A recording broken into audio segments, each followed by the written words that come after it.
guys ready? I'm going Just accept it. to call the meeting to order. We'll start with the Pledge of Allegiance.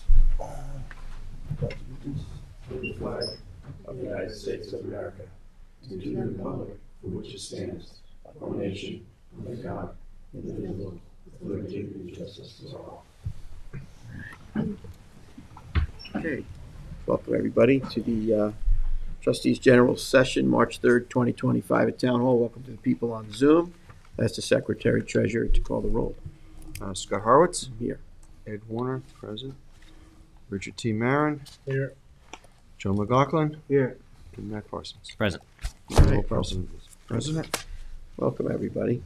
Just for informational purposes, our next meeting will be Monday, March 17th, 2025, with our work session being 9:30 a.m. and the regular meeting at 1 p.m. We do have some minutes to be accepted. We have the regular meeting of January 8th, 2024, 1 p.m., the January 22nd, 2024, 1 p.m., the February 12th, 2024, 1 p.m. For acceptance. Motion. Second. All in favor? Aye. So we have a motion by McLaughlin, a second by Warner, and all in favor. There is some communications that everybody got in their packets for review, so I'll dispense with the meeting. Make a motion to. Motion to accept. Seconded by third, fourth.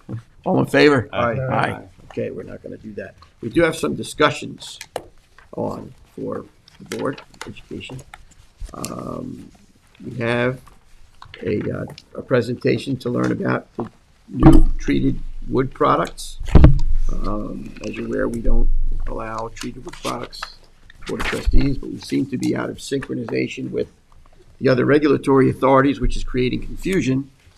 And I think we need to figure out how we all work on being consistent in what it is that we do.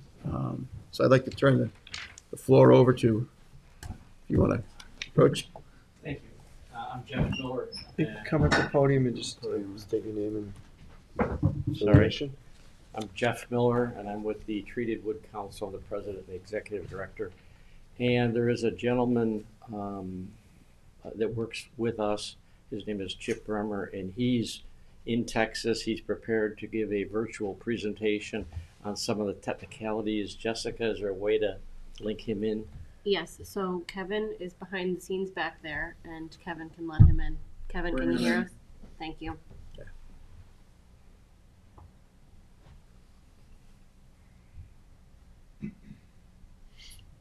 And then I'd be happy to answer any questions when he's finished.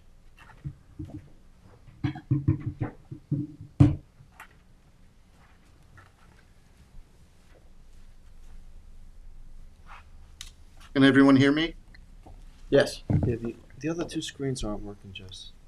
Oh, Kevin, the other two screens are not working. Okay. See if I can share my presentation. These ones. Those. Sorry. I hate when that happens.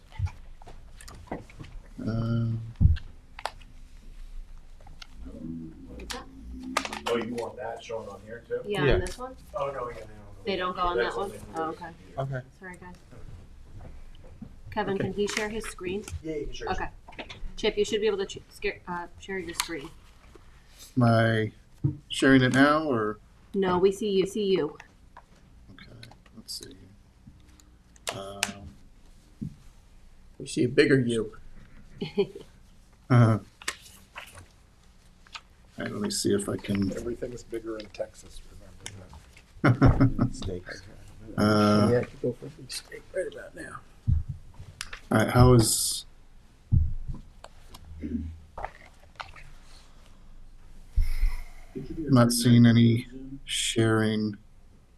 You can see the video.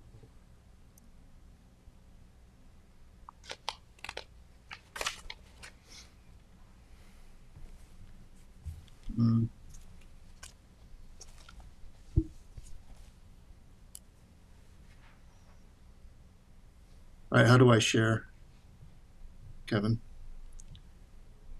There should be a button that says share on the bottom of your screen. It says share screen. I see it. Okay. And then it should prompt you to pick a screen on your computer on which you want to share.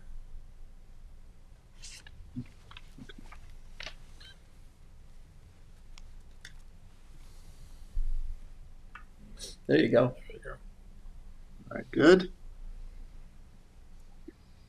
All right. Sorry for working through all those. Thank you, everyone, for allowing us to present on this topic. Just gonna have to speak up. Just wanted to run through. I know you guys have a lot of. Could you speak up a little, Thanks. Chip? Can you speak up? I'm sorry. Can you hear me now? Yeah, you got to speak up so everybody can hear you. Yeah. Okay. Sorry, I'll get as close to the microphone as possible. Thank you.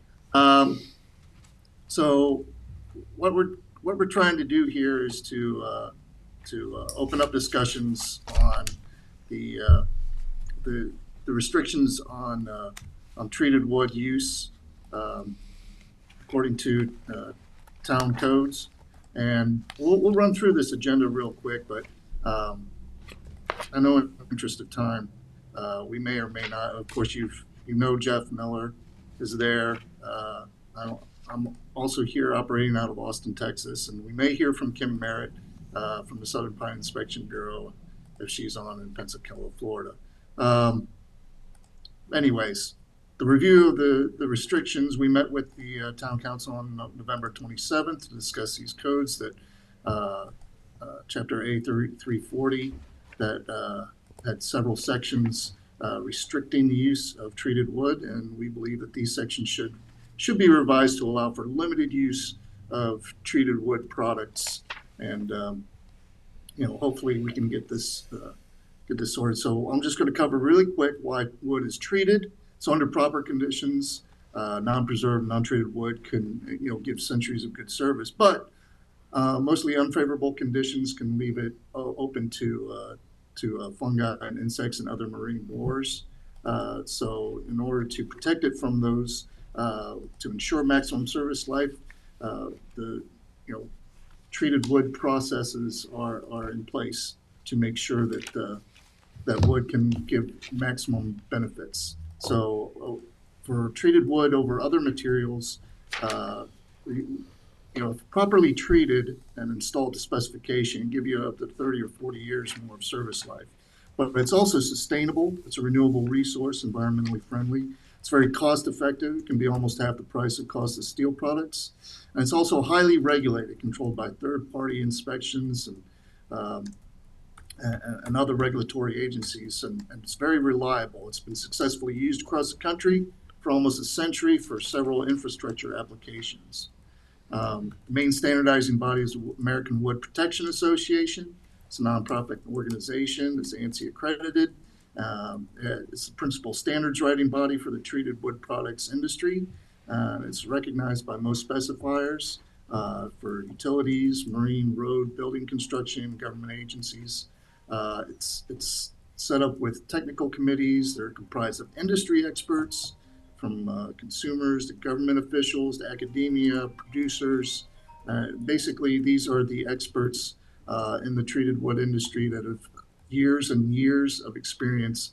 And these standards that they produce include approval of wood preservative systems, minimum penetration and retention levels, testing methods. And these standards are reviewed annually and must be reaffirmed for at least every 5 years. So we are very highly regulated. I know I mentioned Kim, and I'm not sure if we can get her on, but we just wanted to touch on quality control and inspection. Kim, I don't know if we'll have time to get you on properly, but anyway, for nonprofit, it's regulated by the American Lumber Standard Committee, another nonprofit organization comprised of manufacturers, distributors, users, and so on. They administer an accreditation program for grade marking of lumber produced under the system. Got several accreditation programs for quality marking. They accredit third-party agencies to inspect treating plants that produce treated lumber products with preservative systems. Those are listed in the AWPA Book of Standards. And these agencies are subject to review by ALSC to ensure that the laboratory and agency inspection activities remain in compliance with standard requirements. Now, We've also gone through a review of current regulations. So the federal review, all wood preservative pesticides must be reviewed and registered by the US EPA under the Federal Insecticide, Fungicide, and Rodenticide Act before they can be sold or used in the US. So it sets forth requirements for the registration and review of pesticides, including arsenic-containing wood preservatives, usually used commercially for the treated wood products and marine and freshwater environments. So in their most recent interim registration review decision, EPA concluded the wood preservative uses for chromated arsenicals would not pose any reasonable risks to human health or the environment. The use of treated wood in aquatic environments, the National Oceanic and Atmospheric Administration, National Marine Fisheries Service published a report that focused on arsenically treated wood products, mostly those treated with CCA or ACZA. This report's general conclusion is that these treated wood products can be used in most aquatic environments. As far as the New York State regulations on the use of treated wood, we have them listed here. There are some prohibitions concerning new construction.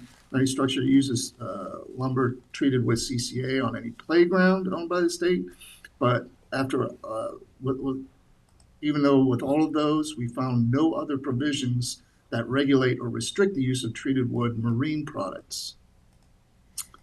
The New York State Department of Environment and Conservation, Division of Fish, Wildlife, and Marine Resources published a report in 2000 to evaluate whether preservative compounds migrating from treated wood have potential to harm aquatic life. And the report concluded that the use of pressure-treated wood in water is unlikely to have significant impacts on aquatic life. And due to the chemical reactions in the wood, the amount of copper and arsenic that would leach from the wood is very minimal and not likely to be harmful to aquatic life. And those decisions have held up since that time.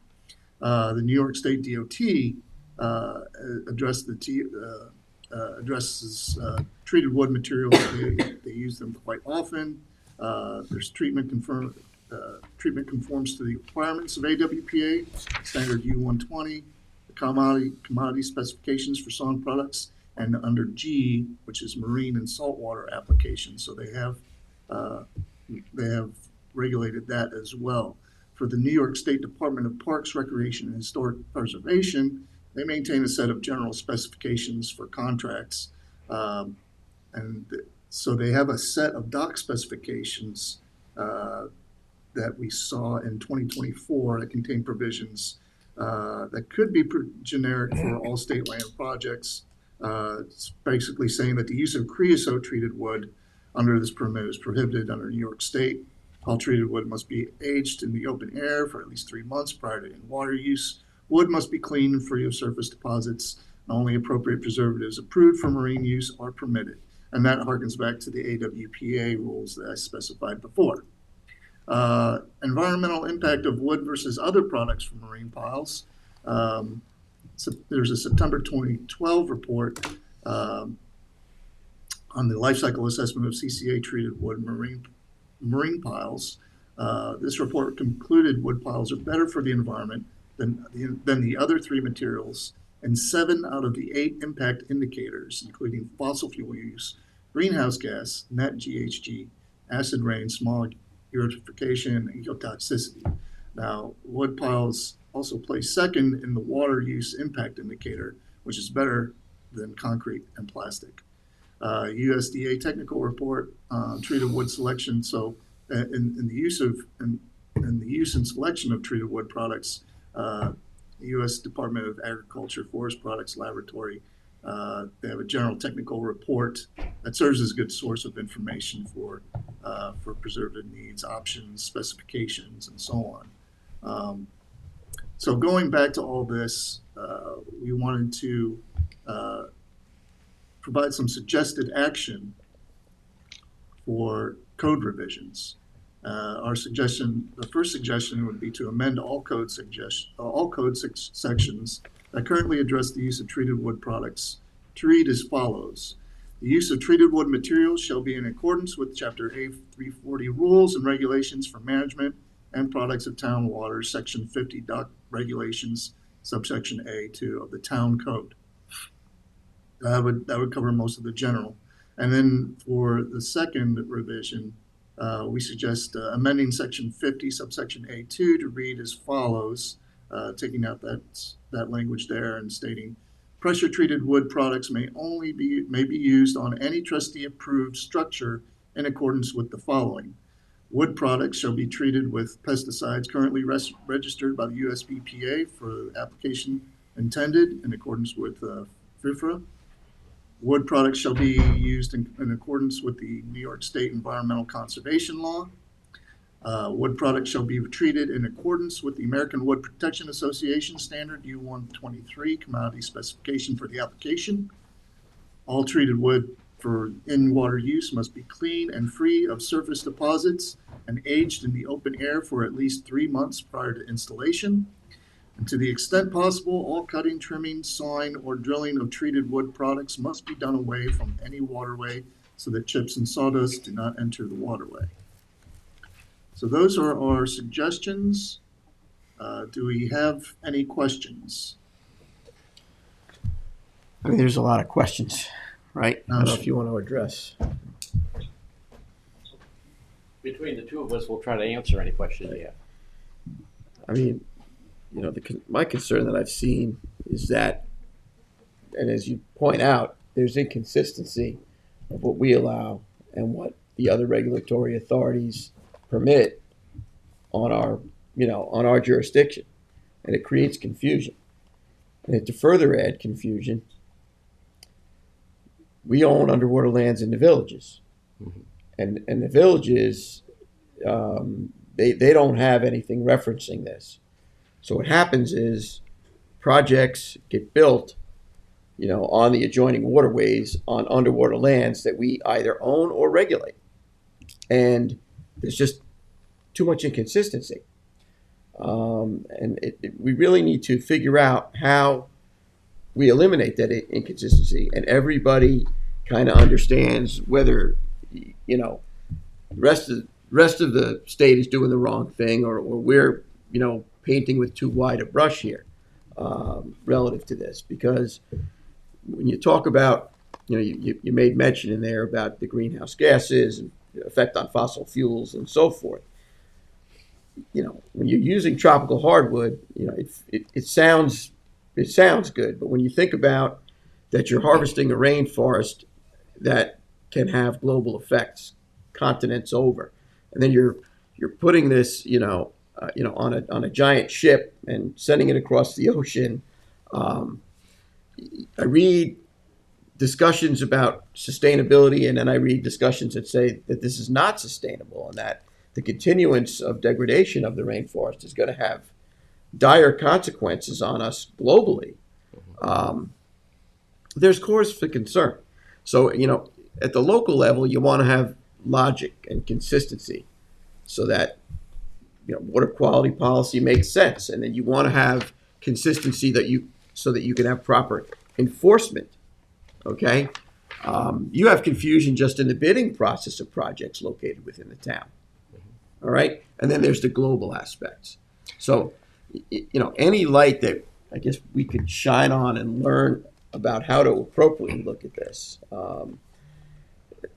is important, because in some areas where we're doing permitting for docks and pilings, they're not like open shellfishing areas. Our concern has always been about, the bioaccumulation in the ecosystem of various different, things, chemicals, preservatives, pesticides, preservatives, what have you.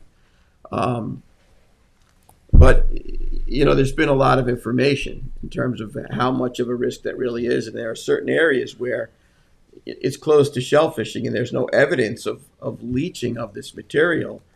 And I'm not sure we're doing the right thing. And could I just speak in for a second, Scott? Actually, I've been doing quite a bit of research on this, and on the, this New York State and federal government level, there's inconsistencies with our policy, but on the east end of Long Island, there's not.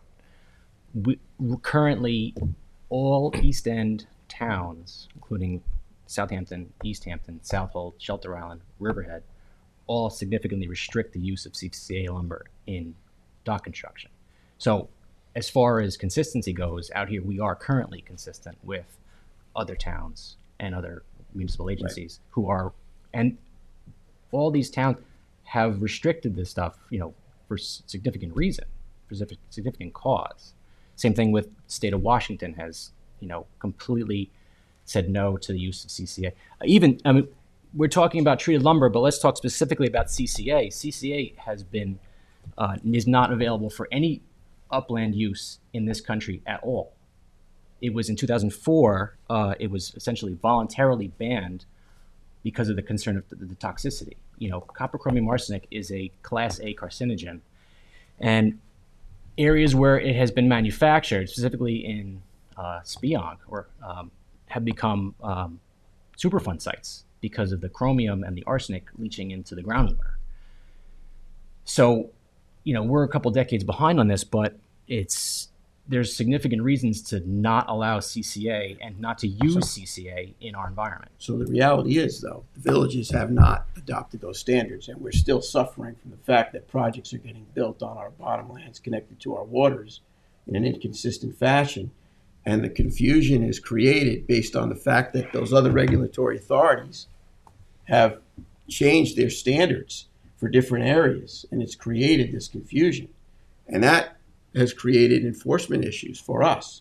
So we have to figure out how we move forward with this.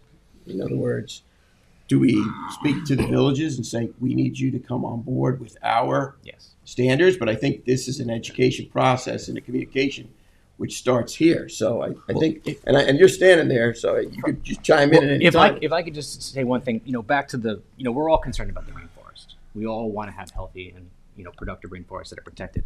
But us allowing or CCA treated southern pine is not going to have one iota of impact on the rainforest.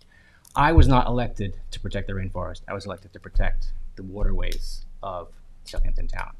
And I see CCA as a threat to the health of the shellfish populations that we have worked very hard to establish, these spawner sanctuaries. These spawner sanctuaries that we found are most effective are closest to shore in the northern parts of these bays, which is exactly where these docks would suddenly become CCA impregnated. In my area, in Eastport and Remsenburg, it's been shown that there are marine amphipods called gribbles that will actually consume the CCA treated lumber, opening up new areas of that lumber to exposure to the environment, allow increased leaching, but they're also consuming it and they're entering the food chain. Those gribbles are then being consumed by crabs, by flounders. And you have seen bioaccumulation of CCA in these areas as a result of this amphipod action. So what about the material that's used that's not CCA and the other materials that are used landward in these projects that are buried, these ley logs, these dead men, these other types of materials? Well, if I could just try to clarify a little bit about CCA. CCA was voluntarily changed in its federal registration back in 2003. And that change did away with all the, what we call the residential and recreational uses of CCA. So if you wanted to go to the store right now and buy a wooden swing set treated with CCA, you couldn't find it because it's not available. Why is it not available? Why was that changed? That was the voluntary change by the registrants of CCA as a pesticide. So the people who make it went to EPA and said, we want to change we understand the concern that people have. What was the concern? The concern was, and I can't say that it was factual or unfactual, but it was a concern.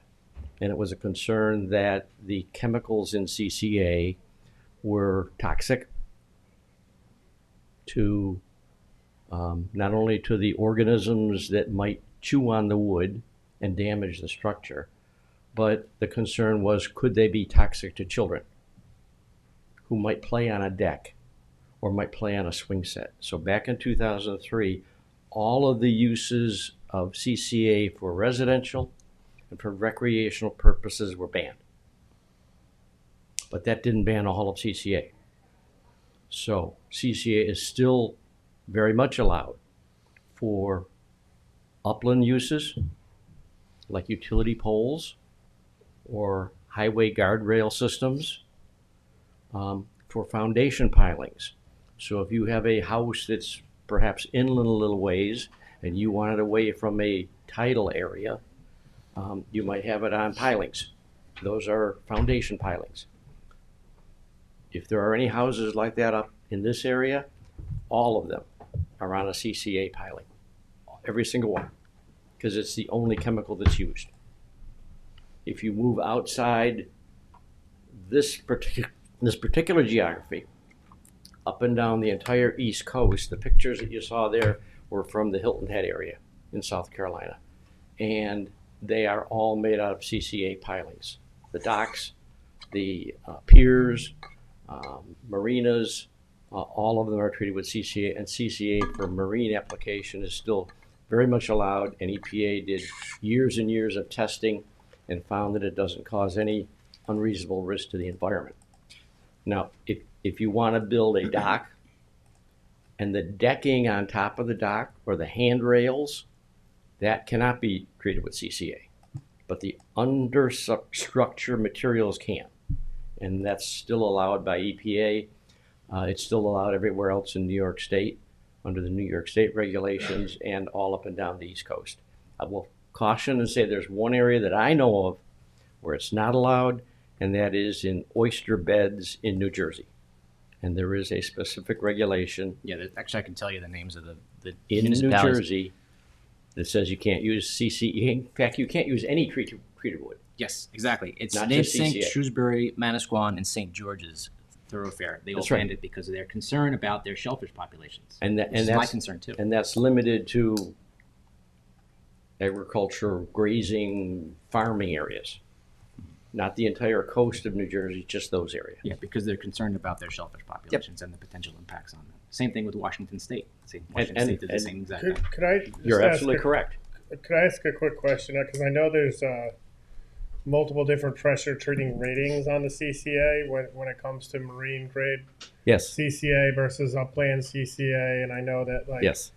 Ideally, I can't remember the numbers because it's been quite a while since I've actually utilized really good CCA. Because now it's ACQ, and you might as well go get a piece of fur if you want to do anything it's because the 2.4. fur is going to last longer.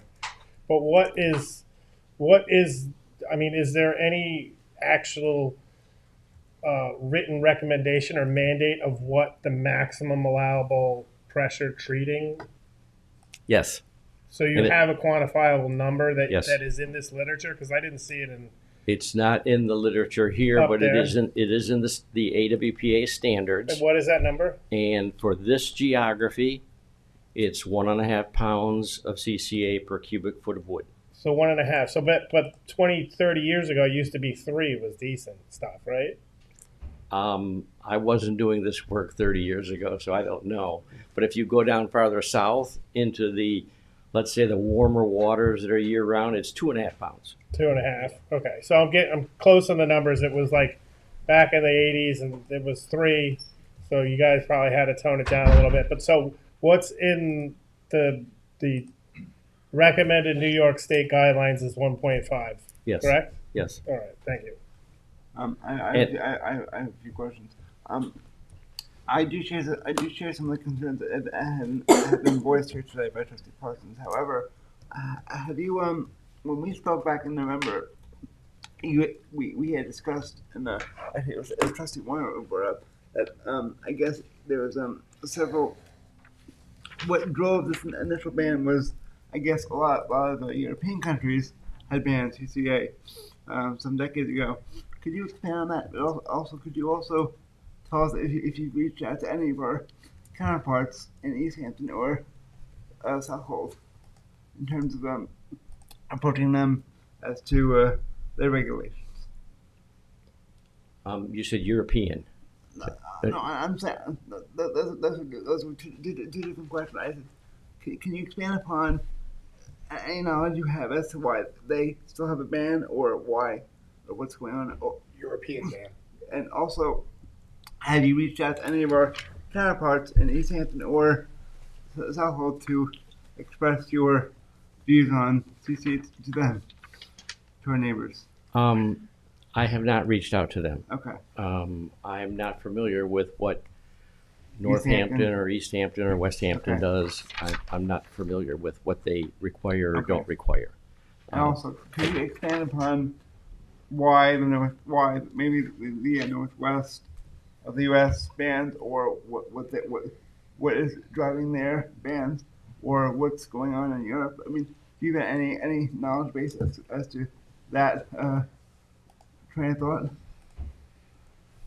or There are some bans in Washington. correct? But That's they're what I'm referring to. in the Yes. state of Washington. Yes. They are qualified so that you can use CCA treated, well, let's say ACZA treated, because Okay. there's a difference between ACZA and CCA. CCA is for any wood that's grown east of the Rockies. Okay. If you grow western species like Doug fir and hem fir, the grain structure of the wood is too tight to allow CCA, the liquid, to penetrate into the wood. So on those species out west, they use what's called ACZA treated wood. Okay. Many of the same, slightly different components to it. But in the state of Washington and the Puget Sound area, they will allow ACZA treated pilings so long as they're coated with a polyurethane wrap. Okay. It's like a plastic wrap that goes around it. Okay. What I have read in the literature is it's a way to satisfy the timber industry of the Northwest, who's very strong, to allow certain uses of treated wood in the waters of the Northwest, but to safeguard what environmentalists might say is something that's needed to protect the environment. Now, my personal opinion is, after a couple of bumps from a boat or a ship or something like that, the water gets into the layer between the plastic ceiling and the wood, and whether or not it's effective as a sealant, I'm not convinced it is, but that's what's required there. So they still allow some treated wood in Puget Sound area, so long as it's encased in a plastic. Okay. And I mentioned Europe because I know that I drove the bus originally when the original mail was put in place years ago. That's why I mentioned it today. Is that's kind of what drove, and I think you can expound on that a little bit. Yeah. Years ago. I got a lot of questions. Yeah, right. So there's a lot to learn about this. Well, first of all, we're specifically talking about CCA, correct? Not the other ACQ and the other. For in-water use, Yes, in the marine industry that would be used for building docks in. CCA is the only available preservative to be used. Okay. You can use others, but nobody treats for that because it doesn't last as long. And Now, it's still protective of the environment. if you were to take a large marina project, say putting in 240-foot pilings and docks and girders and everything, say there's so many board feet of lumber, say how much CCA or chemicals would actually be in a 1 acre area, or is that something you can't calculate unless you know the amount of boards being used? Because I'm just trying to figure out if you have a large concentration of CCA, like in one of the marinas, and it was all put in, is there any studies that show prior to that the water quality and the shellfish being examined that they had no CCA or none of these chemicals in them, and then a year or so after, did they actually bioaccumulate these chemicals, and how far do these chemicals leach out into the environment? Is it directly down underneath the docks? Is it 10 feet? Is it 100 feet? Can they float in the water have currents and tides pick them up and move them? So, I'm trying to grasp that, if this was to be re-allowed here, are we poisoning the area directly around the dock, or is it something that's going to be, 100 feet or 200 feet around these marinas, or even further out? I don't believe, based upon the science that I've seen, I don't believe you're poisoning any area. However, I won't guarantee to you that some minor amount of the preservative may in fact leave the wood and go into the water. Whether it's significant, I don't believe so. And I base that on two things. One, the metals that we're talking about, arsenic, chromium, and copper, are all heavy metals. And they all bind organically to carbon compounds, which amines the wood. And the chromium, which is probably the most sensitive of the three, chromium changes its toxicity state from a hexavalent chromium to a trivalent chromium. Hexavalent is toxic, trivalent is not. And that's a chemical reaction that occurs when the solution chemically mixes with the ligands in the wood. So you have a chemical change for chromium from a toxic hexavalent to a non-toxic trivalent. But it's still the copper and the arsenic don't become less toxic, right? No, they don't. So, Now, you asked the question, how much can you calculate is there? You can, if you have the number of pilings and the length, you can measure, you can calculate on paper based upon how much is put in the wood, how much is there. And that's a finite amount. You mentioned the decking on top, but there's no, I only, said the girders and the decking would be something that you can't use it because can't use CCA for that. I said the girders and whalers and Yes. stuff What like about the that. sheathing? I think that's what they're like, bulkhead sheathing. Is that If it's intended to come in contact with the water, it's allowed for CCA. gotcha? If it's intended to come in contact with the people, CCA is not allowed. Right. Gotcha. So hand railings, the sides, the flooring is all what's now used is micronized copper azole. It's copper as a biocide and a organic biocide called tebuconazole. So that's the tebuconazole is micronized copper azole, which is the end of it. So the copper and the azole, those are the two main ingredients. There's no arsenic and no chromium in micronized copper azole. You had a question, I'm sorry. No, please continue. So my family has been a trap fishing family in the town of Southampton since right after the 38 hurricane, and they used to paint the trap holes with like creosote and stuff like that before they used the copper, and they would get barnacles on them. And then they found out if they painted them with copper paint and you'd put them in, they wouldn't nothing would grow on them. No type of shellfish, no barnacles, no mussels would set on them. So you're telling me that putting CCA treated lumber in the environment where no barnacles or nothing would set on these trap holes in a fishing season, that it's not going to have any detrimental effect to the shellfish in the I environment? don't know what you mean by a trap hole. I'm not a fisherman. A piling, like a piling that Oh. we would hang nets on, and we Oh, We used to took raw and paint copper bottom paint to protect them for the season, so that they wouldn't get like barnacles, which Fouled. would chafe the nets open. Yeah. So, but what Ed's getting at is like, he's worried that you're introducing copper, which he's seen in the past is like not allowed any organisms to grow on it whatsoever. You're like, how are you substantiating that there's no, leaching into the water column? I don't understand that situation, but painting the bottom of the boat with copper paint, and Yes. it sits there, and it basically over the summer just pieces of it fall out and go into the environment.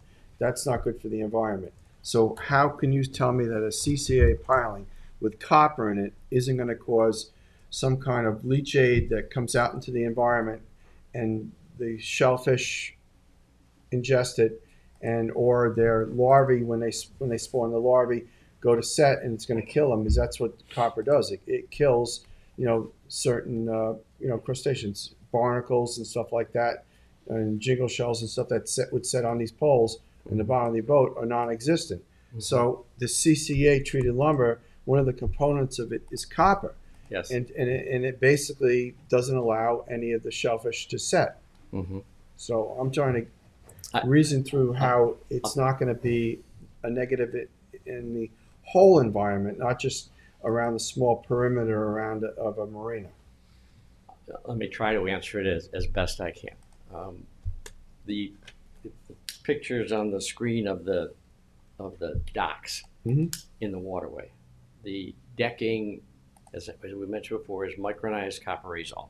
The primary biocide is copper, and that decking is out in the weather, exposed to rain, exposed to weather conditions and hurricanes in South Carolina and everything else, and it lasts 20 to 30 years.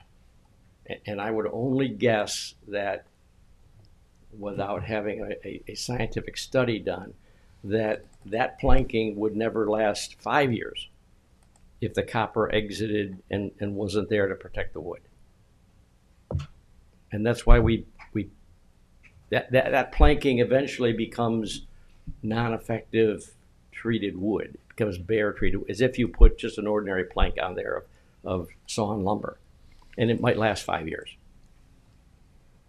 But because of the attack of the organisms, the aquatic environment, the marine environment, all of that, and the copper, I believe it stays in the wood because there's a chemical bonding that goes on to keep it there with heavy metals. The wood's not going. If a piling that will project to last 30 years loses those chemicals, it's simply going to rot and fold away, and that dock's going to come down. And these docks wouldn't be lasting. Everybody would switch to it, not for a price reason and not for a environmental reason. They'd be switching to something else because the material doesn't last. So you're saying does. the CCA treated bonding process with this wood that is used is specifically done in a way that it's not going to leach out into, or minimally leach out into the environment. Yeah, otherwise it wouldn't work. Well- It's kind of what his scientific basis is. There- It's kind of actually, let me just kind of roll with this one a little bit, because it makes a lot of sense. Is kind of what you're saying is, like, for all intents and purposes, if the CCA process wasn't bonded into the actual timber and did not retain and have in salt, because salt also plays a part in here too, of like hardening the structure, whereby it's harder for it to leach out. So what you're saying is the CCA process wouldn't work if it was leaching out of the timber. That's correct. It would be a rotten bulkhead. That's right. So, and I just want to, along these lines, like, in order for tropical hardwoods to work, there's natural tannins in the hardwood that prevent organisms from actually being able to grow on very similar process as the CCA, but to natural process that's taking place in the tropics, because you have tropical organisms which are they attack the timber a lot more than we have organisms in the northern hemisphere attacking kind of native hardwoods. But what's like, I know from fact that people who actually harvest these tropical hardwoods will go blind from the tannins that's in the hardwood. So there's harmful effects of the tannins that we're using of the tropical hardwoods, as well as what, like, Ed was getting to, is like, what's the ramifications of CCA? But like what you're saying is that the CCA wouldn't work if it leached out of the timber.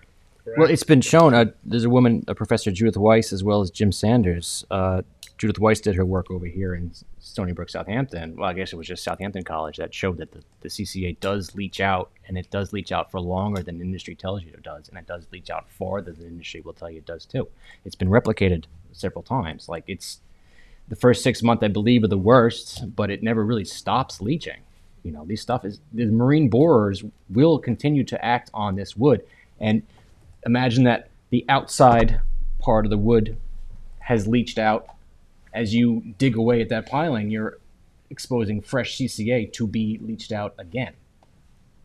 So the longer you have these pilings in a marine environment where they're being, attacked, or say you have a boat bumping up against them, they're going to keep chipping away at it, digging into new fresh layers for new CCA to come out. I don't know the study that you're referring to. I know a study similar to that was done in New Jersey with the Weiss brother, husband and wife. Mm-hmm. That study was ultimately retracted. But I don't know about the study you're talking about. Jim Sanders at Academy of Natural Sciences that? in Maryland. Jim Sanders? When was that study? I believe in the early 2000s. I could look it up on Google Scholar later.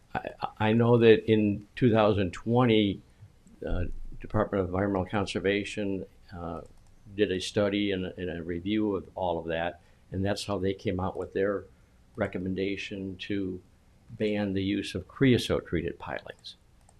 And part of that, it was actually legislation and then regulation that was a law that was passed 06 or 07, I believe, and one similar to that in New Jersey. So if you wanted to use a creosote-treated piling, that would not be allowed. Right. Other creosote-treated wood is allowed, like railroad ties, but not marine pilings. Right. What about this wood that's utilized not in the water, but behind part of the structure, part of the bulkheading structure, buried underground? Yes. What's the status with that, with leaching out? It's 10 foot back or however far back. It's all CCA treated wood, all of it. And the leaching, just into the same thing as if they're driving pilings for the home itself to be sitting. I think you could find any material out there. Galvanized steel has zinc on top of it. That's part of the galvanizing process. And some of that will come off. Plastic has microplastics that when you bump into it and scrape it and all that other stuff, that runs the risk. Concrete pilings, there's heavy metals all in concrete. So I hate to tell you, there's no perfect material out there. All of them have something in them that some organism isn't going to like. So the plastics, they're finding the microplastics in the marine environment now, and then all of us as well, I guess. Mm-hmm. And we're still going forward with vinyl bulkheading with plastics. And you have multiple wave actions slanting up against. Right. So I mean, sheathing. this is even though the East End towns, but Brookhaven doesn't have it, and I don't want to replicate Brookhaven though. On our permits, and even in the villages, we have a problem where the villages, people are taking their own specs. It creates problems among the contractors that are bidding the projects because they're not, and then enforcement is an issue. And where you have the state of New York being very specific about where and how you can use these materials, I think it warrants us to really look at it. I think this is just a start of a conversation. There's a lot to learn here, and I understand what you're saying about all the other materials, because most of us in the room take medication. They have a side effect. Mm-hmm. But what you're trying to avoid or cure is really the main goal here. Mm-hmm. There's a lot to learn. This is a lot more complex than meets the eye. Mm-hmm. And the reality is it does stretch beyond the borders mm-hmm. of just our township. Mm-hmm. It's an issue. And I think it warrants a real hard look.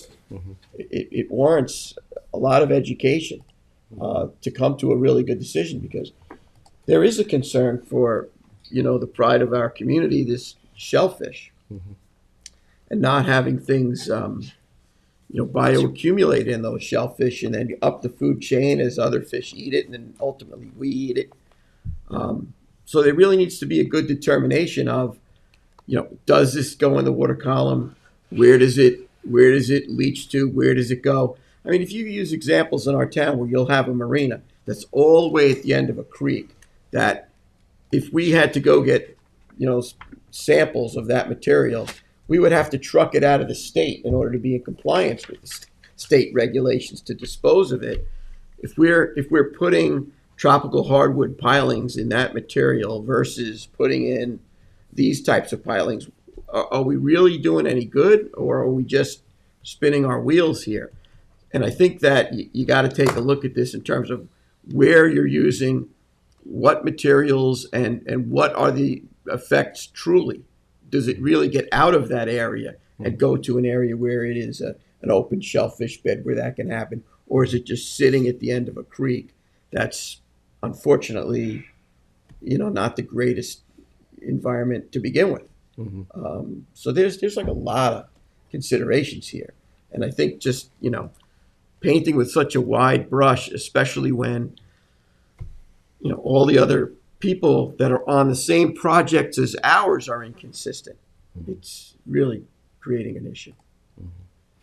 And that's probably taking all of that into consideration is why when we said, if you are inclined to move forward with something, that something in terms of an ordinance change would have to include 3 or 4 or 5 different safeguards. And the things that we mentioned there, like pre-washing a piece of wood, so that if there's something on the surface, it goes off. Sawing and cutting away from the water so that the sawdust and any chips don't end up in the water. Those are all requiring that the piling or whatever meets AWPA standards, which are 1.5 pounds per cubic foot or 2.5 if it's farther south, and that piling is tested to determine that there's not 4.5 pounds in there. The treater of the piling doesn't want to sell you something with 4.5 pounds, because then they're selling you something that's overloaded and they put more dollars into the piling than they can get out of it for selling it, when somebody next door to them is selling the same piling that meets all the standards. I mean, that's just the economics of why people don't overtreat. But I would think that there are a number of different safeguards that would go into an ordinance change that would help alleviate the fears and make sure that it complies, and that the property owner is satisfied with the item at the end of 10 or 20 or 30 years. I mean, part of the problem that I'm seeing going out there and looking at some of these projects that we permitted just in the last 10 years with straight up tropical hardwoods, they're not holding up. And that's a problem, because now we're going back in to redo things. I don't. It's very costly. Yes, it is. And I don't know. There's a lot of considerations here. I mean, first and foremost for our town is obviously the environment. It's very important. And consistency in policy is very important. Sure. And when you have, when you have underwater lands that are owned by this board, but yet, located in these villages, we need everybody on the same page. Otherwise, it just creates more confusion. It makes it harder for the legal side of it. It makes it harder for the enforcement side of it. It's a good conversation. Actually, I have one more quick question. What is the final disposal? Like, let's say you have a CCA dock or bulkhead that has to be ripped out. Does it have to be treated specially, or does it have to go to, where does it go? Where does it go for its final disposal? If it's going out of service and it is in the ownership of the person who bought it and put it in, then it may be disposed of as ordinary refuge and go to an ordinary lined landfill. You see my concern, though, right? Pardon me? Yeah. And you kind of logically assume that the next step is, well, now you have this stuff that. Well, if it's a piling, it's going to be buried underground. much the same way a foundation piling exists underground for its entire life. Right. So it's underground. I mean, a piling is, I joke with people, difference between a piling and a pole.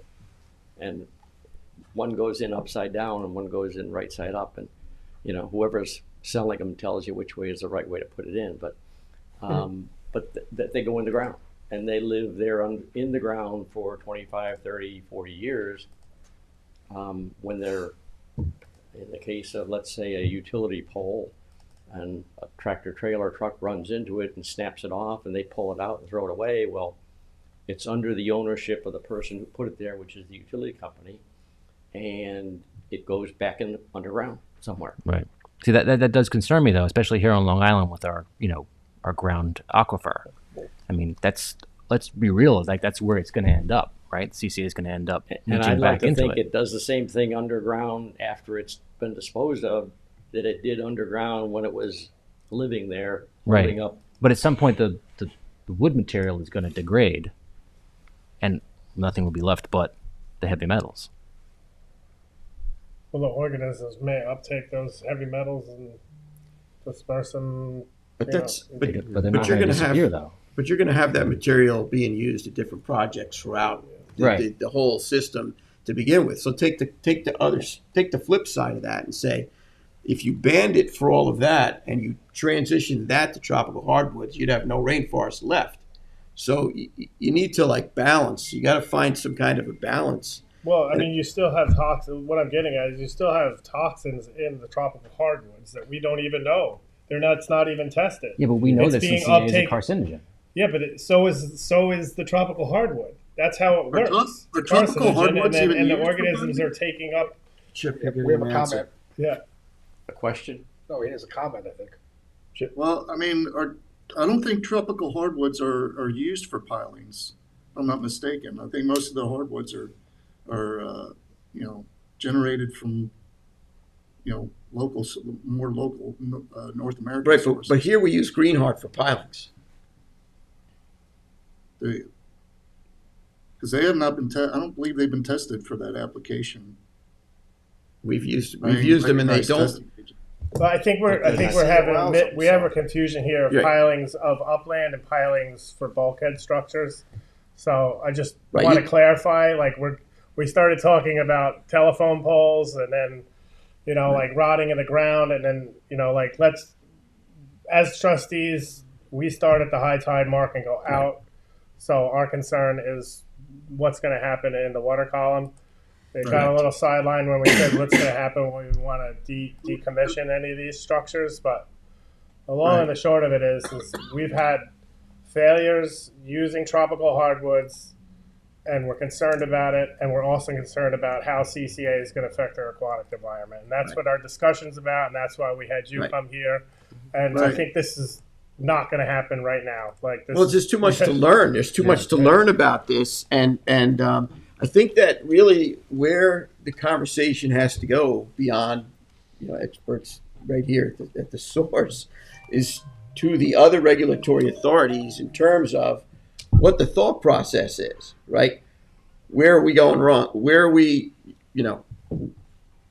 Where's the miscommunication here? Like, explain. Like the folks from the State Department of Environmental Conservation. I know they have specifics on how it's got to be handled, where it's got to be washed, so on and so forth. So I think there's a lot more to learn about this, and those conversations we have to have with those regulatory authorities next to see how do we synchronize, how do we, where does this information come from?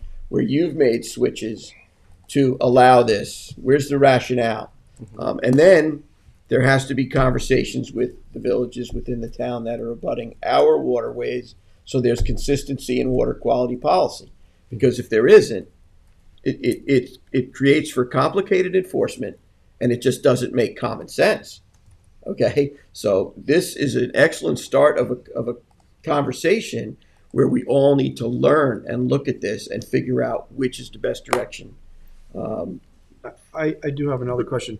When did CCA treated lumber start being used on a larger scale in the marine environment? In the marine environment? Yes. I'm gonna guess the 70s That's longer than that, Jeff. for 65. CCA.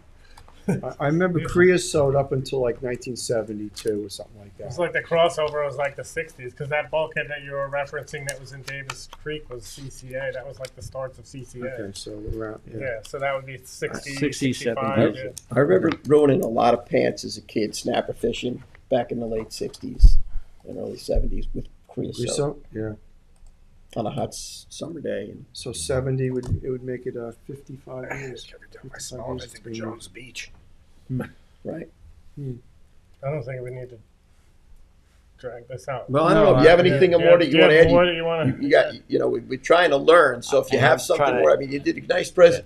I'd like to thank you for Yeah. thorough PowerPoint presentation and your time, because there's really a lot to learn here. I mean, some of the things that you had going on there, it's a lot to learn for a 5-member historical elected board that's trying to steward the environment and make decisions and deal with all the other regulatory authorities. I appreciate it. Is there anything else point wise that you think you need to get out? Anyone that came, I want to give you the time.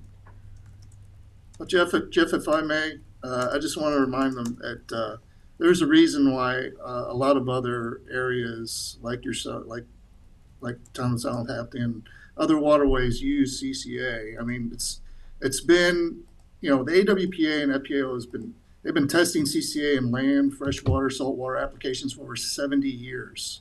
And you're talking about AWPA is the most recognized authority.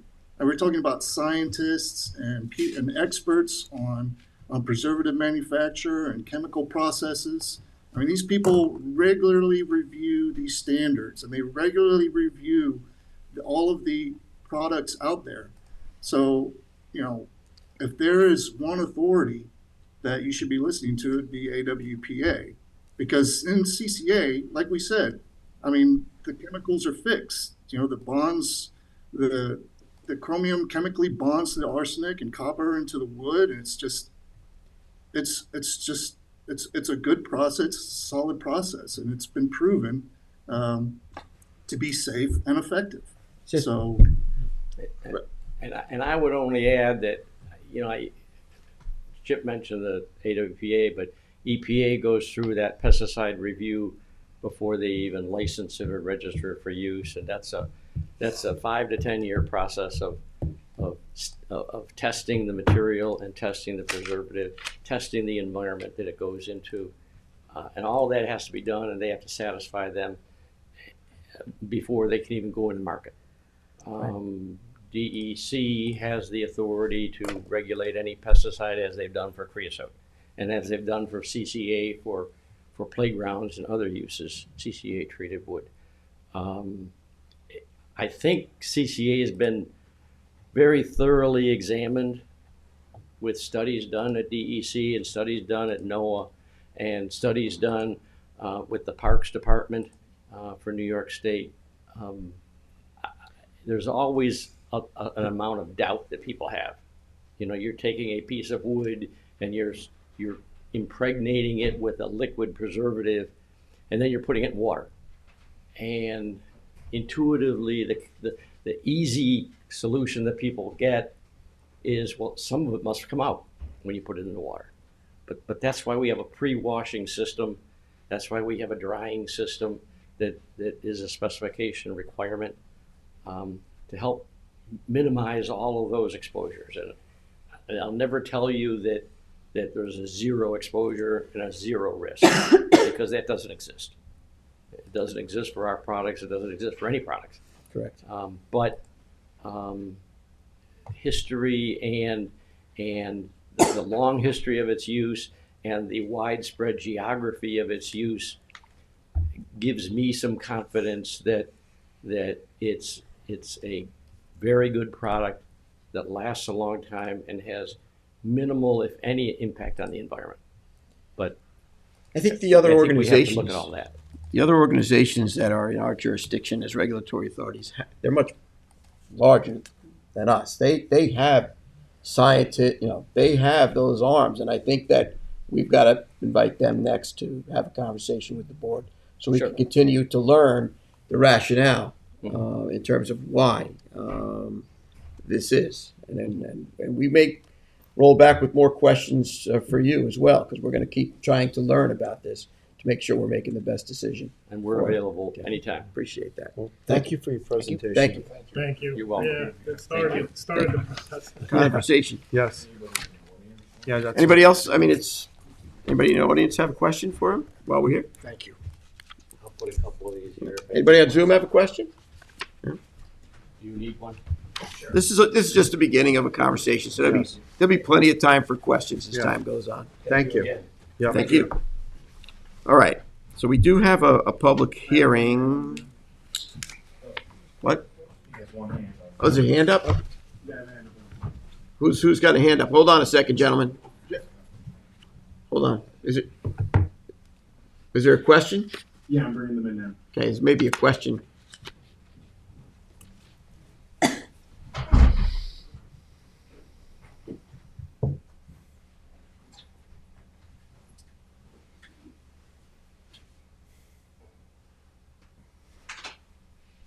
I guess we got Jill.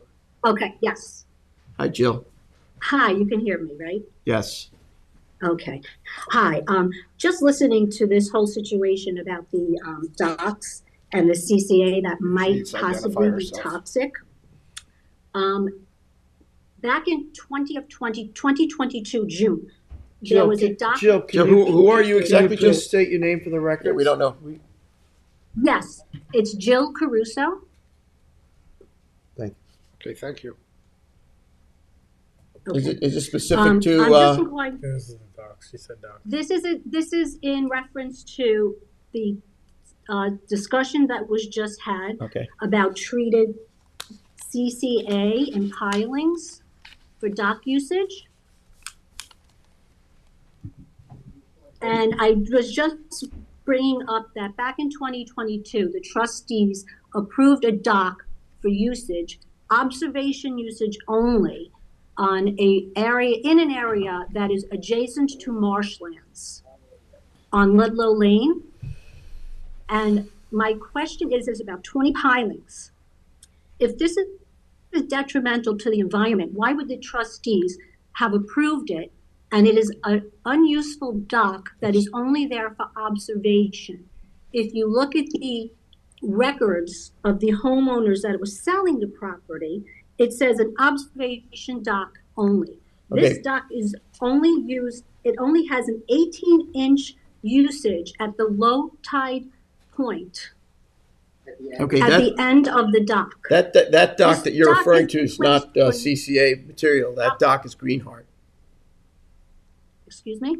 That's not, that dock is tropical hardwood dock. That's not a pressure treated dock. Which has the same effects, I believe. Well, you're saying that so what are you saying? The tropical hardwood has the same? Yes, the pilings, which are about 20 long, there are 20 to 30 pilings that were placed in an environmentally sound area. Well, we don't have any, unfortunately, and this is kind of the crux of the whole discussion we've had here, is we don't really have any scientific data of what the tropical hardwoods do or don't do Okay. to the marine environment. So, I mean, that's kind So of then why why we had would the you- CCA so then- people to come in here to discuss it. Okay, Huh?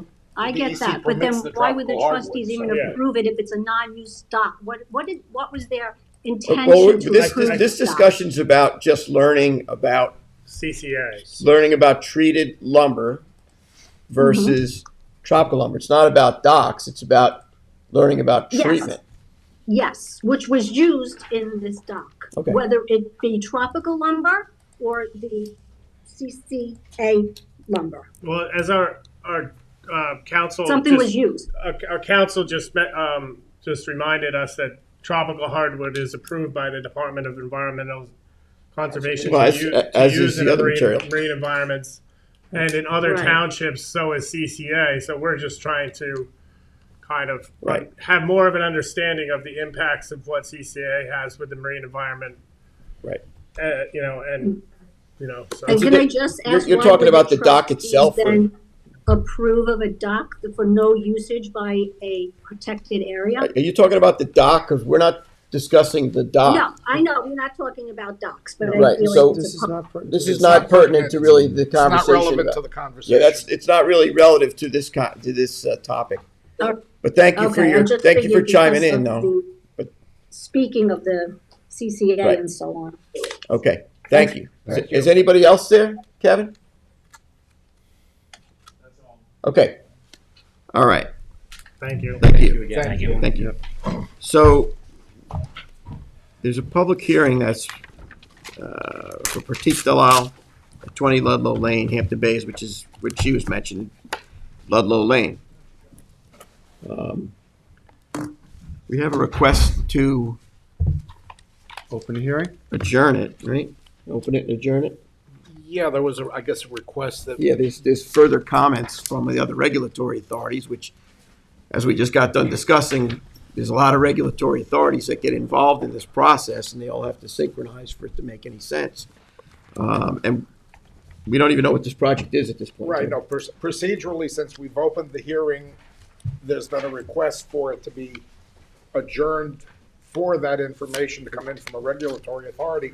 So procedurally, we open, we'll just, somebody make a motion to adjourn it, I like and we'll to, give it a control. I'll make a motion to open it. I'll make a second motion. it Seconded, trustee Warner, all in favor? Aye. I'll make a motion to adjourn it. to, Second. we're gonna give it a time frame. I would give it till, I would give it probably till May or June, just Yeah, looking at the calendar for beginning of Definitely. March. give them time to get, because you can't act on an application without good information and comments. We don't even know what the project is at this So the point. first meeting in May? First meeting in May. 5th. Okay, I'll second that. Seconded by trustee Warner, all in favor? Aye. Okay, so now we'll go to public portion. If anybody wants to address the board on any topic, you have 3 minutes. Anybody on Zoom that needs to address the board, put your hand up. Anybody here that wants to speak to the board, now is the time to speak. Okay, we have one in the audience. Come on up, state your name for the record. Take your 3 minutes. You can sign in. Come on, sign in. Stop, watch out. Come on up.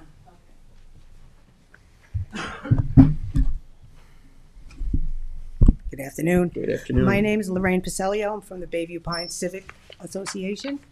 And we have been working with the trustees, highway department, and the town board regarding a project that's taken place at the end of Long Neck Boulevard. I know, Mr. Horowitz, we've spoken several times, right. but I just want to, again, for the record, bring our problem to your attention because it is a significant problem and we're not getting what we feel a proper response to.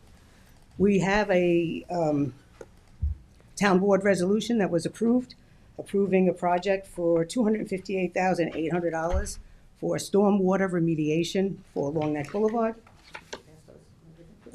Just so you have the information. It is part of the record? Okay.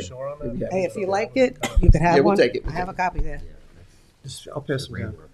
We got it. As you know, the project was, Here, Joe, No, no. you can have mine. We have these, but you don't.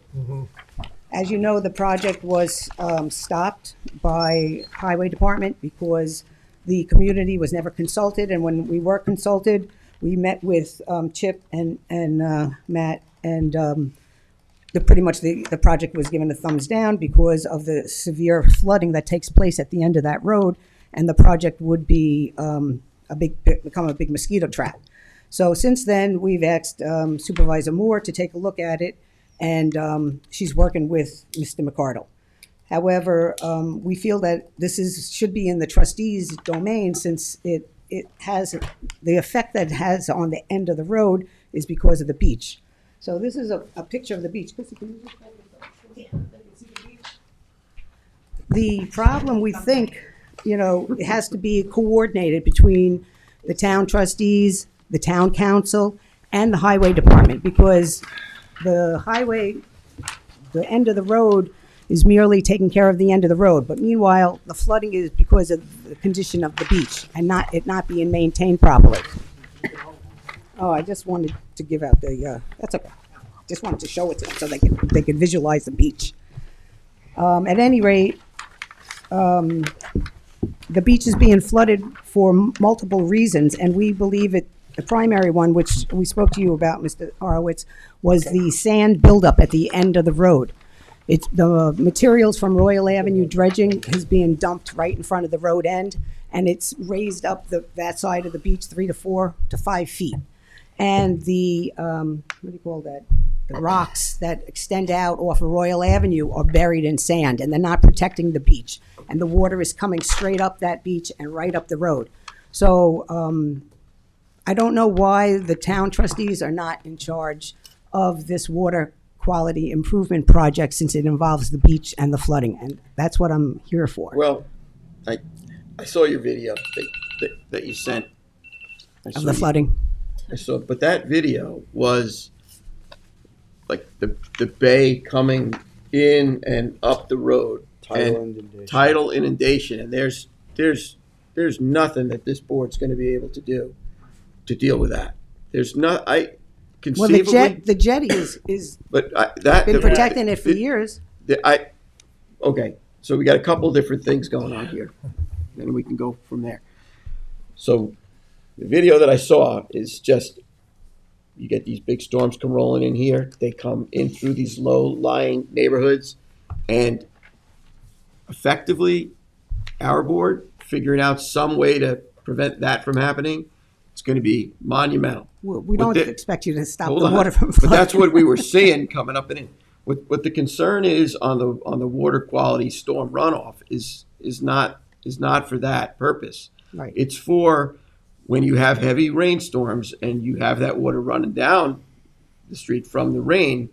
They're trying to catch that in an area and filter that water before it gets into the waterway. Okay, but instead of just having raw water picking up brake dust and oil drippings, and we're sitting here talking about CCA pilings and all this other stuff. Here you have water directly flowing from the roadways, from the highways, straight into the waterway. It's right? one road that. Right, but the thing is this: is that you have people that are trying one roadway at a time. To your point, find ways that they can filter it, at least get that first catch and filter of water before it goes directly into the waterway, carrying all those pollutants, utilizing deep-rooted native vegetation to help alleviate.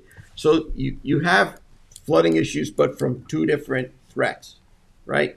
So the one that you look at in the video is, obviously is very difficult. The other is you're trying to figure out what to do with that water. There's a big push on building these swales, and I applaud, they're trying to find solutions for people to help in the best way they can. In yours, you folks use that as the beach at the road end, getting people across that and to the beach so that they can enjoy that beach, having the environment have a benefit by catching that water. This is a difficult situation that everyone's trying to resolve at times, one road at a time.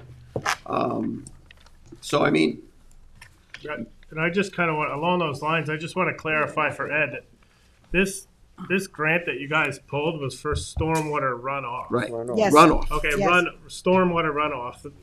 Like, there's a big difference between tidal infusion and stormwater runoff, and you're never going to get a CPF grant for something that's preventing. Here's one for Royal Avenue stabilization of the shoreline. Almost $600,000 that was approved by the same people that approved our small project. So they get some kind of shoreline stabilization. But you're still going to get, on a northeaster or Hurricane Sandy, you're still going to get tidal inundation. But these are for regular high tides that we're talking about, and for flood rain events that we're having that standing water when there's nowhere to drain. We need you to move the sand that's at the buildup at the end of the block off that end so that the water can drain off. If they can put some grasses there and some infiltration basins or whatever to alleviate the drain off, that's fine, but. You've got to speak from the You they can't speak can't from hear there, you. yeah. They just can't hear you. That's why. My Sorry. understanding that the highway project was going to put a catch basin at the end of it with rocks, and have a ability for the water to drain off Thanks. on the west side of it back into the bay and have a walkway across it. And it was gonna intercept all the water that's coming down, Long Neck Boulevard into Peconic Bay and Reeves's Bay and try I to don't clean believe it up. there was an overflow. Yeah, but I mean, you're only gonna collect so much of that water because it's, that road's 3/4 of a mile. It's pitched to the water, down to the water. I understand that. However, what is going to happen when we get the tidal surge to that swale?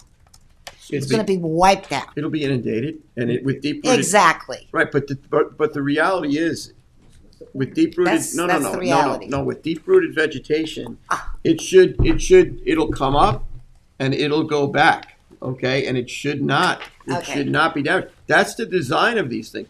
You're designing. 18 inches. It's 18 inches. I think 18 she's inch referring to swale. sand. What is that going to do? Sand. She's referring to the sand that's from the storm, correct? Is that what you're? I don't know. You mean the Yeah. swale? You mean the project Okay, itself? I'm going to start all over here. The project itself? No, I'm going to. Oh, I'm sorry. Christine Preddy, Baby Pine Civic Association, Flanders, New York. What do you mean the project itself? What's going to happen to the project itself? Yeah, this is what needs to happen. You have to look at the big picture here, okay? There's not just one problem, stormwater runoff. That was a problem 25 years ago that could have been taken care of, okay? What you're looking at is the fact that the beach is eroding. One of the main reasons it's eroding is because the rocks from the jetty are completely covered. I go down there every day. I have plenty of pictures for you, okay? What's happening is there's a bulkhead, which I'd really love to see everybody down there so we can all work together on this. And what happens is, on that bulkhead, when the tide comes up, the water follows the bulkhead and goes right into the parking lot. So that's that's the first problem that we have. That's the first thing that has to be fixed. We may not need all those swales and $300,000 worth of work done, okay? What we need is when the rocks have to be put back, okay? Let's get this permitting started. When I spoke with Matt and Chip about this, they said, it's so hard to do. Well, it takes a long time. Let's start it But now. It's two different things going on here. There's a lot of things Right, going on but here. it's two separate things. It's not the same thing. Like you're saying, this is for the Exactly. water going the other way. Right. This is a totally different thing you're talking Okay, about. but what I'm talking about is when it's happening, and that is what is causing the major flooding right now, is the fact that the water water's coming the other coming way. from the beach, from the From the bay. rocks, okay, from the bay. From the bayside. So that makes it even worse. But then I don't comes understand down- why you want us to reduce the height of the dune if. Not reduce. That's only at the road end. The road Well, end. we're talking about the same area. The road end and Okay, where these bulkhead and the rocks is all the same area. Yes, It's all You sand. gotta talk from there, because otherwise it can't pick you up. No, I understand what you're saying. It's like if you want us to remove the sand, It's like, gonna, then you're gonna have more tidal. Right. Not necessarily. If you fix the rocks, we're not going to. We never had this problem. So the rocks in the past 5 years have been covered up. Well, they call it the covered with sand. So there's more Exactly. sand. Yeah. From what sand? It's from the beach and the fact that the rocks. Look at Shinnecock Inlet, for Christ's sake. Okay, those rocks are sinking and sinking and sinking. Well, Aren't on they? the east Yes, side, they they're are. catching Sand. sand. Right. So we need more rocks to catch the sand. But I thought you just said earlier that you wanted to get rid of the sand at the end of the roadway. Okay, you know what we have to do? Okay. Let's have a sit-down meeting. Right, exactly. Because we're not gonna be productive Correct. here, right? Correct. Let's schedule a sit-down meeting where we can perhaps be productive. Let's do that, because this is not gonna be productive, because we're talking about two different things here. Okay. No, I'm talking about one thing. I'm talking about one thing. The first thing that has to be done to preserve the beach, okay, and to preserve all the land, pretty much, up to Pine Avenue, okay? You have to work on that jetty, okay? You have to work on that jetty going out, okay? And then when they dredge the canal, okay? They can't just take the sand and dump it in one spot, okay? They have to be able to plow that sand all the way down the beach. So there is a work, let me see this. Right here, you have maintenance and dredging of the Royal Canal, okay? So on this application, Thank you. okay, we have to Sorry, Cora. do one thing at a time here. At the application, the only place that they're allowed to One thing at a time. you go to page. Come on. That's not page. No, you just said one thing at a time, and you're throwing 3 or 4 it's different one projects at us. Yeah, but No, I understand, but if you're gonna say one thing at a time, you need one thing at a time. You gotta talk from back there, yeah. The designated deposition site that you're talking about is in front of Fantasy Drive. We own that piece of property, and we were given the other piece of the property just east of where they removed the house. Those are the designated deposition sites for the dredge project. Not according to that. I think Well, we, no, it is. This is the area right here that. you gotta go over there. You know what? Here's, listen, go over there. Listen, here's what we gotta do. Cause this way they'll pick you up on the camera and they'll pick you up, The sand has to be moved when this Here's- is dredged, and it's slated for this summer. Okay? okay. Here's what we need to do. Go back to your suggestion, schedule a meeting, because this is not gonna be productive. You got a million things here. You got a lot of things. Just having this whole conversation about all these regulatory authorities, what we can do, can't do, why this is out of synchronization with that, so on and so forth. Be more than happy to schedule a meeting. Let me know when your availability is. Right now. No, No. we're in the middle of a meeting. Right after your meeting. No, we're gonna schedule a meeting in our office at 240 in Hampton Bays. We can sit, and we can look at all this, we can look at permits, we can look at the situation holistically and figure out what is a possibility. What we can and can't do. I mean, Exactly. because you're saying first you want the sand, then you don't want the sand, then you Well, want. it's in 2 different areas. We want the sand. It's between here to there. That's You're right. you're not talking too much, you know. No, when you were at our meeting, we explained to you that sand has to be bulldozed down the beach. Yeah, not just and I'm not dumped in gonna one I'm not spot. gonna necessarily agree to everything that was spoke to at the meeting. I said I was gonna bring it back to the board and discuss this whole matter. You know, like there's aspects of that project that I disagreed with, but there's a manner in which, like a lot of this is outside of our control. As far as that rock bulkhead, as I explained to you in the meeting, Right. it's not like we can just plop down there I with a bunch of understand rocks that. and put them up in the air in order to, I you know, know. like you're I talking. understand I told you this. You're talking years of permit process in order for, and who's going to pay for it? You know, it's not Well, going to be the that's what we have to trustee. figure You know, out, I mean, isn't it? yeah. So like, yeah. So it's not going to. You're not going to be able to walk up to the podium and fire basically for all intents and purposes, 3 different aspects of a project. Well, I'm trying to explain to you how dire the situation is and how we need something done. The swale, whatever they do with that, is going to be wiped right out. And I'm Before not the- negating that, but it was also like Well, a CPF project. Water that- quality. Yeah, Water water quality quality that- project that was brought across our desk the same time it was brought across your desk. swales are not supposed to be wiped out when you have, but when you have serious storm inundation, your land mass is gonna change. You're gonna have to make adjustments for that, but at the end of the day, you know, here we are sitting about talking about CCA and pilings and all this other stuff. When you have road runoff going straight into our bays with all of the pollutants going with it, you have people trying to resolve issues throughout the township. That's commendable, okay? You have other issues that are monumental to deal with, require a tremendous amount of engineering and permitting, right? Takes time. I have no problem sitting and having a meeting. I've been down there walking up and down this beach and had conversations with the county of Suffolk, trying to I've been figure doing it out for where we 25 can years. move. No, I've been there sooner Yeah. than that. Where we can move material, what would be permittable to make adjustments on soil deposition sites, so on and so forth. It's a lot, okay? Okay. So we have to handle I it have- appropriately. I have one quick question. You gave us a very nice picture of Fantasy Drive looking towards Goose Creek. What is going to stop the inundation of water from coming down through that little canal, down Fantasy Drive and filling up behind the swales.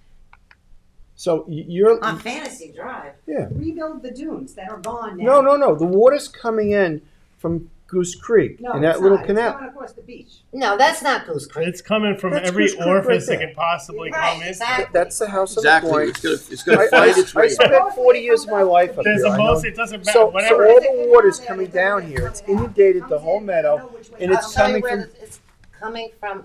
This is It's after coming the from the storm. canal. This is after the storm. I understand. It's also coming from the canal. Listen, It's also coming You, in. you want, if you want to have a productive conversation, I will set a time that works for everybody. We'll sit and we'll get it on the table We'll call and you we'll take a again look at and it. ask you for the appointment. Yes, sir. Just give a call, we can meet, maybe even, this week if possible, take a look at your schedules. Does We'll anybody know what happened to the highway project, that they were revising it? Did anybody consult with you guys about that? Supervisor Moore was working with, Mr. McArdle about it. It's Do you Mr. have any- McArdle's project, and as far as I know, I pulled it back to reevaluate it, and that was the last I conversation mean, we had. it's a town, I think we can all agree we want a good project. But we also, a good project is not going to be a quick solution. I know wish that. you guys that we got to get this process going. We all want the same thing, but we needed to have the right solutions. We don't want to just keep throwing solution after solution that doesn't That's why work. I'm here. but there also is, you have to manage the expectations. Because when I saw the video that you sent me of the bay blasting up through the neighborhood, like Eddie's saying, that water's gonna seek its way and it's gonna find its way and it's gonna create these issues. We have to adapt to this as best we can. We gotta look at this realistically and figure out what it is possible.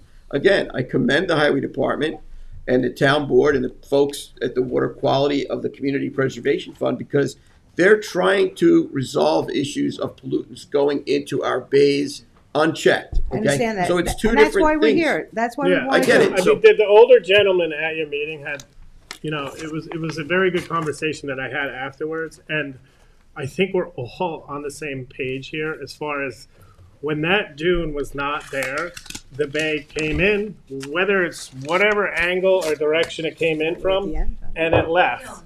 Yeah, Well, but the problem is we can't allow that anymore. You can't have like upland pollution going out into the bays like we used to back in the 80s. So prior to that dune being there, it used to come in and it used to go out. It used to be tidal right at the end of the What roadway. dune? There's no dune at the end of the road.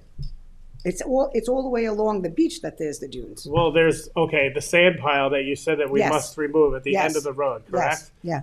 At one time, not long ago, Yes. that was not there, and was the flat. grade of the roadway was as the same as the beach. Hence, we didn't have a problem because when the tide came in, it then came out, and then the road drained down. We still Let did him- have a Yeah. problem. Just let him finish. No, but what I'm saying is we can't do that anymore.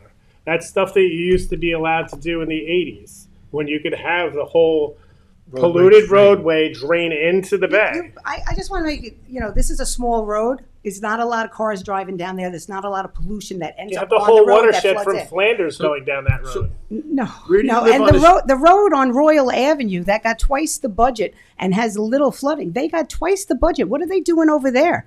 That is so. How many cars do you think go down the end of Royal Avenue in the summer? I mean, Maybe a 30 big cars. part of the problem could be And the they- height of the road itself. Like one of the things we were dealing with earlier today was what's now a bulkhead used to be retaining wall. Like the bay is coming up; it's higher. So if your road is at a lower elevation than Royal Avenue, you got a bigger problem. Well, why do we have a smaller budget then? Why So did where do- Royal Avenue where do you- get this big you project folks, you for live on Long Neck? stabilization? You Yeah, live on Bayview Long Neck? Pines.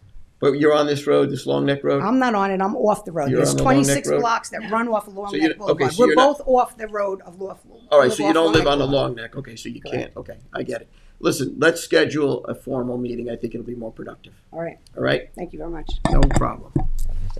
All right, let's go to applications for permits. Wait, is there anybody else? Anybody else on public portion? Anybody else have their hand up on Zoom? Kevin? No one? No one put their hand up? No one here? Okay, so now we're gonna go to applications for permits. All right, so 2025-26, that's getting tabled. That's not ready to go. So motion to table that one, Second, seconded by Trustee Warner, all in favor? Aye. Alright. Got 2025-61, application of East Hyannis Boat Basin Partners, Underwater Land, tax map 900-259-2-43.30, recommend its approval. I'll second that. Seconded trustee Warner, all in favor? Aye. Alright. Trustee Resolution 2025-62, it's the first renewal application of Tomasetta Astura, 27 Lighthouse Road, Hampton Bays, Suffolk County Tax Map 900-347-1-31, body of water, Shinnecock Bay. I recommend its approval. I need a second. Second. Seconded trustee McLaughlin, all in favor? Aye. Aye. This is me, right? Yep, that's you. Okay, trustee resolution 2025-63, application of Diane Nazats for 4529 Noyak Road, tax map number 900-24-3-26, body of water is Laguna Creek. This is a project that we talked about with the catwalk in work session, and I recommend a Second. Seconded trustee Warner, all in favor? Aye. Alright. This is 2025-64. It's the first renewal application of 98 Point Mecox Lane in Swan Creek. I recommend its approval. Second. Seconded trustee Warner, all in favor? Aye. Alright. This is trustee resolution 2025-65. This is a third renewal application for SGI Marinas LLC, 50 West Waters Edge in the Village of Sag Harbor, tax map number 903-2-1-2.1 in the body of water, Sag Harbor Cove. Second. Seconded trustee Warner, all in favor? Aye. This is trustee resolution 2025-66. This is the first modification application of Louis Glasgow, 128 Redwood Road in the Village of Sag Harbor, New York, tax map number 903-1-1-1-11, body of water is Sag Harbor Cove. We went over this with Jim Walker in the last work session.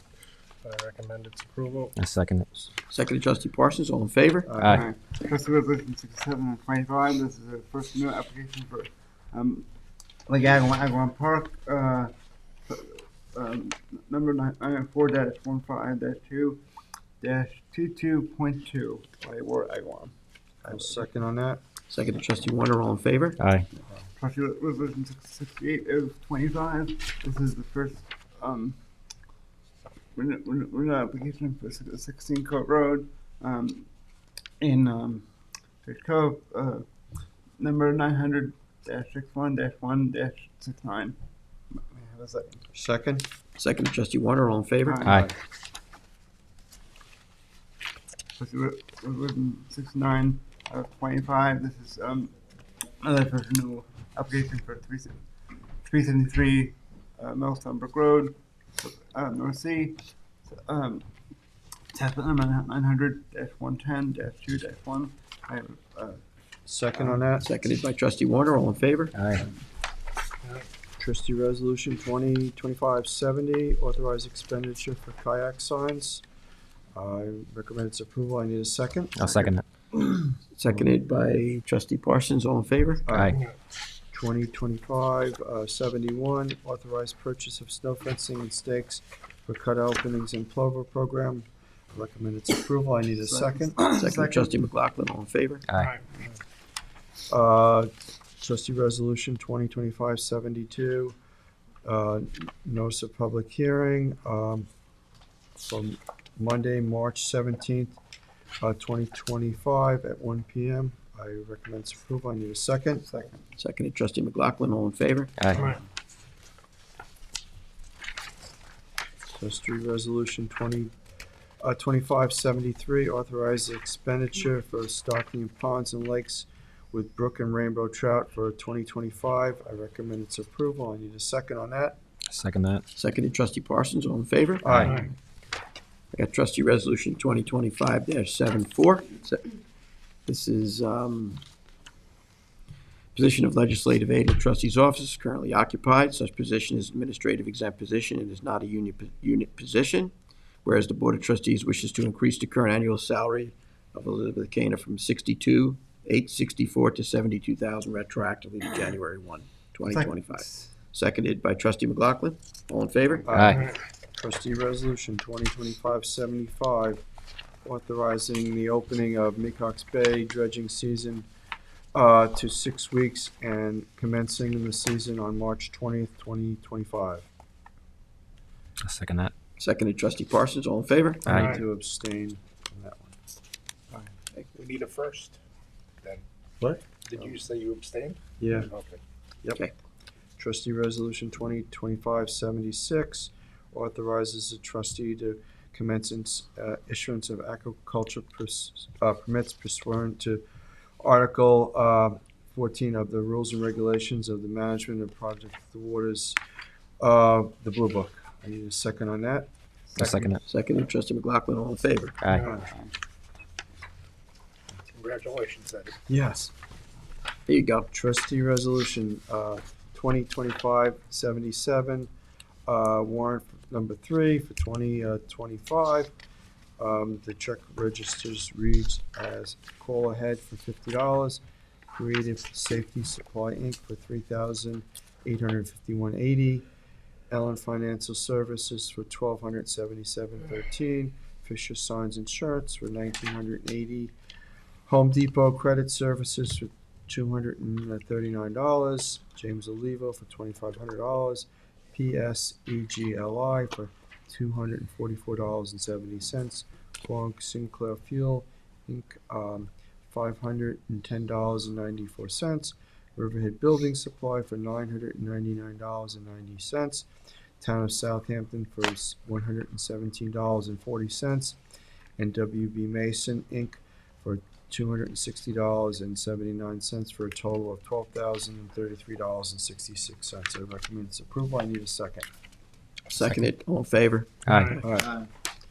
Trustees Resolution 2025-78, recall and amend number 2024-181, authorizing the president to sign agreement with Cashin PC to provide environmental assessment for secret for the development of the agriculture program in Shinnecock Bay.